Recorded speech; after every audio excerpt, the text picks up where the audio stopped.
What is this? Turn this.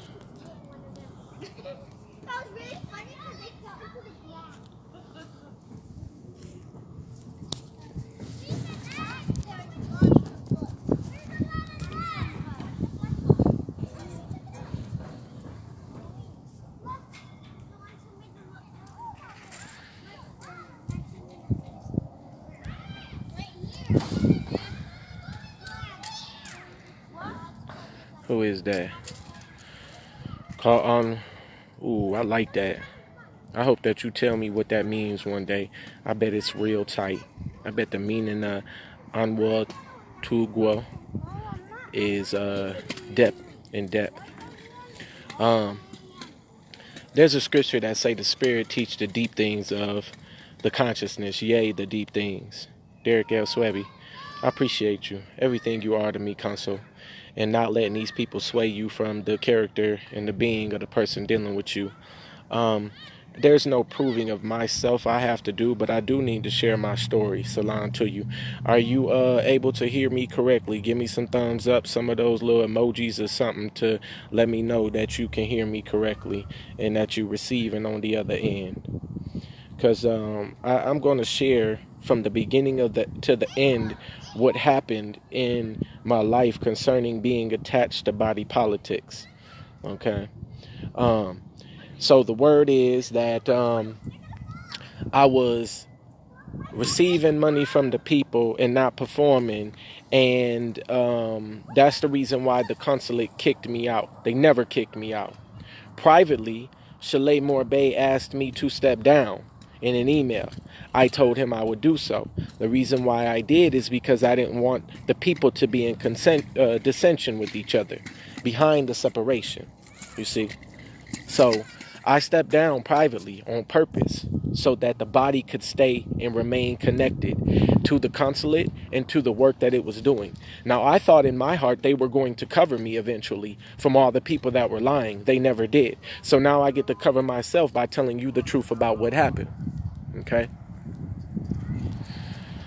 Share it on up, share it on up. Y'all want to know what happened between the 7 months of work I was doing for the consulate, why I stepped down, and up to this point, how come I never said anything? In my heart, I thought they was going to be integral and respond to me asking them to tell the truth about what happened. I gave specific council members my email. They were in my email and they seen cash apps from my friends, from people I had already been consuling before I ever touched the Moorish American consulate. I was doing, I had prepared packages. I had 50 specific documents. I was offering 50 hours of consul. I was offering preparation. I was offering myself, my whole being to this work before the consulate ever recruited me and asked me to come volunteer for them. The whole time I worked for the consulate, I didn't get paid a dime from them. All of my activities regarding supporting the Moorish American consulate came from my private interface with consuls around the land. People who were contracting with me because they valued my service.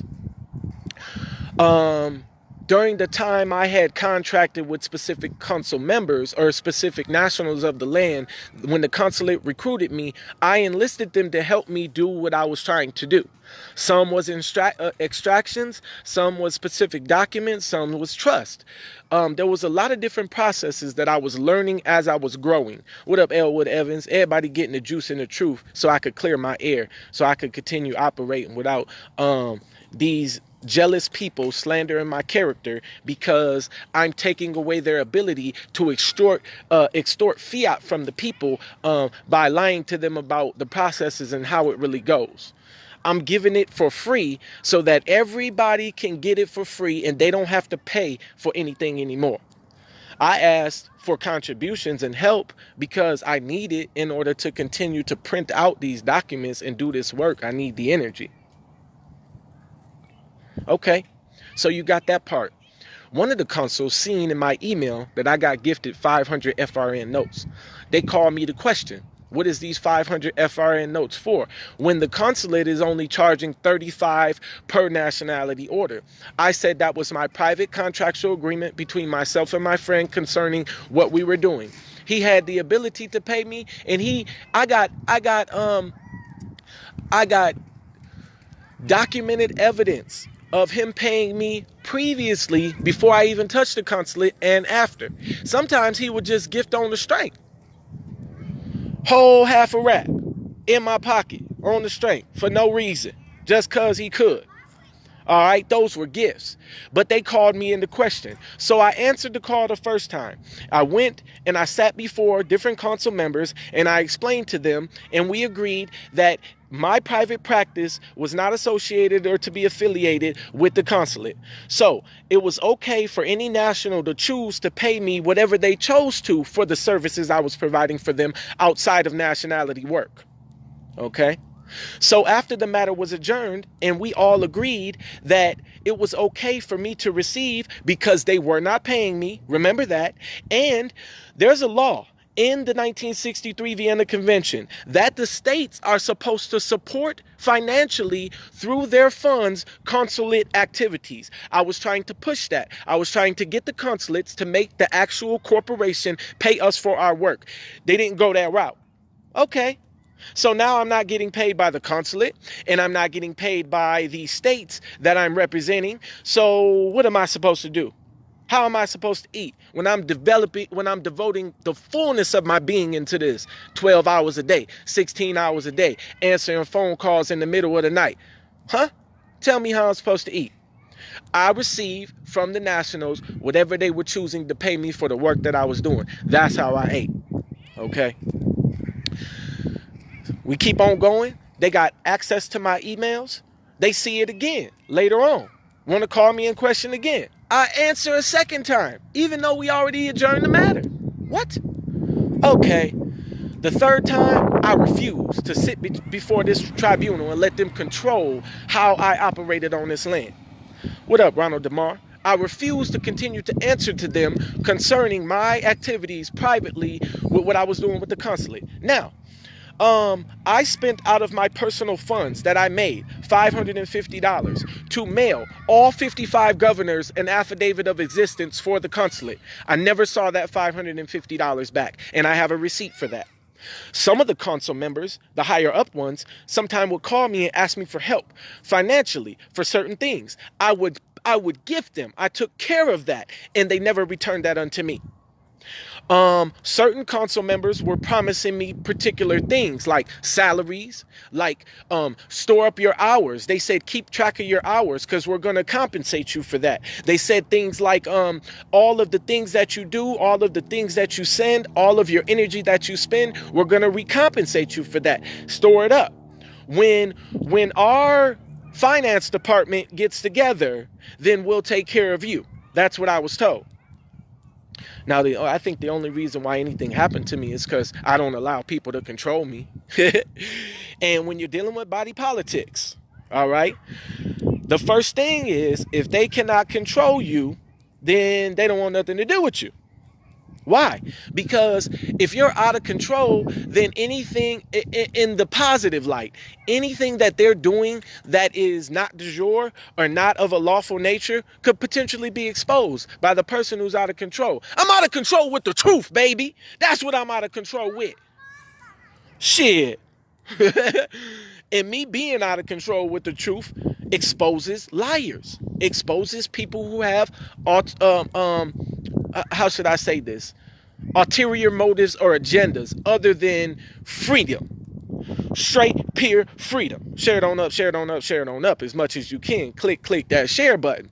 Because I'm giving my truth so that whatever falsification of documentations or lies that they're putting out there or fraudulent correspondence between supposedly myself and them, whatever they have prepared as a lie to try to discredit me, y'all hear my truth and y'all judge it for whatever. Now, I have all the emails from particular council members that were coming at me hard. I have all the text messages from particular council members that were coming at me about whatever they thought they were saying to me.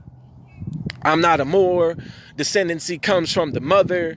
They want a picture of my mother to determine whether or not I'm a Moor. What?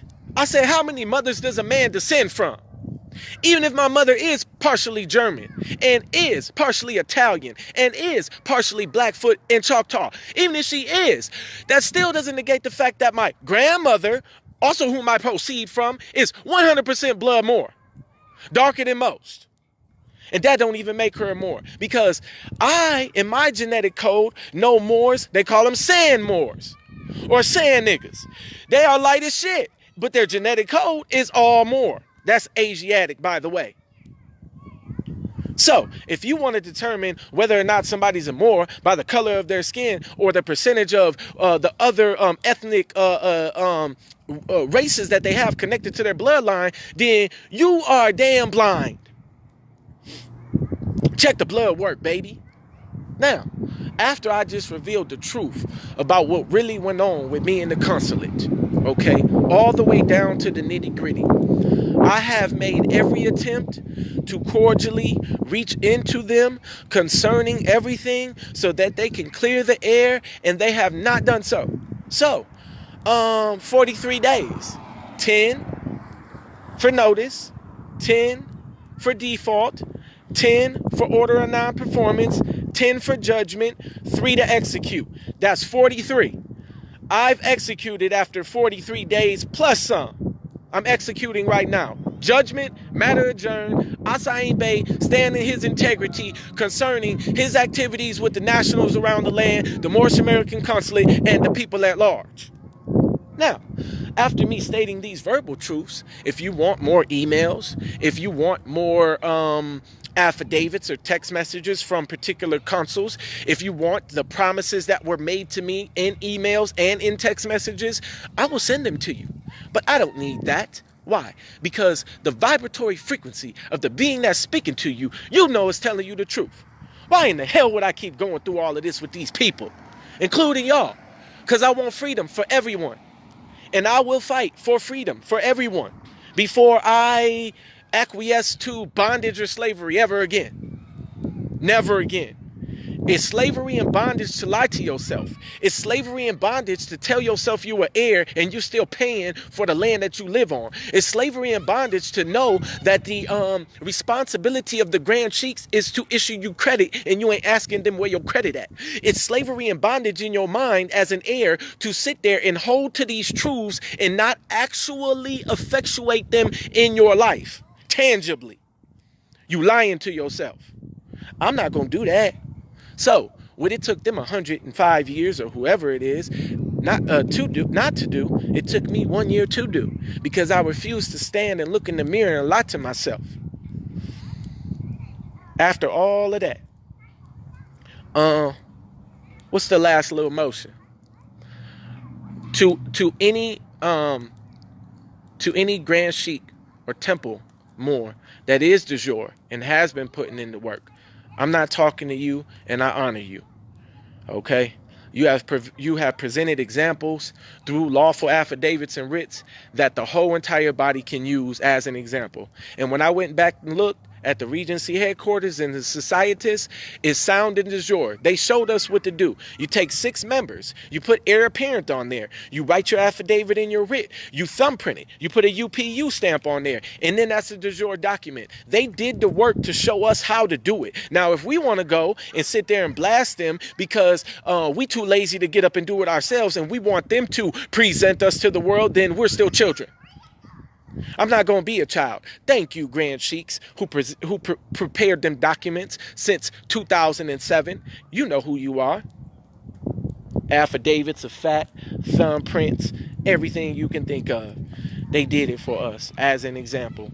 And if we follow the example by banding together as a tribe and putting our wet ink on things and putting our UPU commercial stamp on things, then we will do just like them. We will be well off, organized and together.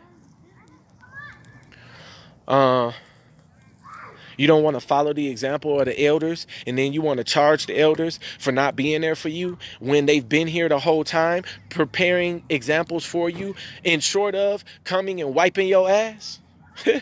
Yeah. So I checked myself. I apologize to the Grand Sheiks and the Temple Moors that have done the work and have been on the field for first.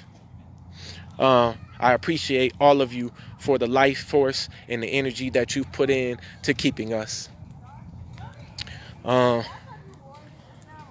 Anything else? Anything else? Anything else? Anything else? What about the performing extraction next week? It will work. It's going to work. And when we do, that's just going to be some more spiritual egg on their face, baby. It's going to be a whole bunch of it. They're going to wipe that yolk all over. I hope it nourishes you.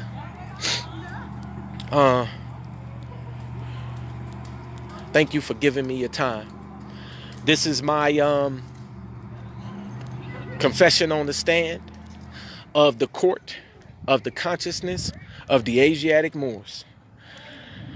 This I will put a wet ink signature on, type it up under penalty of perjury.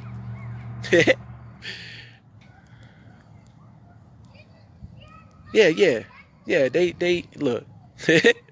And here you got 40-year-olds and 50-year-olds, Derek, that's just fighting the youth, talking crazy about them and being belligerent. How you 40, how you 30, how do you 20 years somebody senior and you're behaving like you're their age or younger for that matter.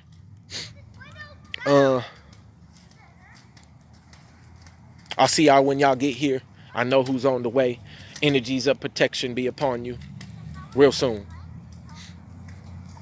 Oh, King G, are you driving to me right now?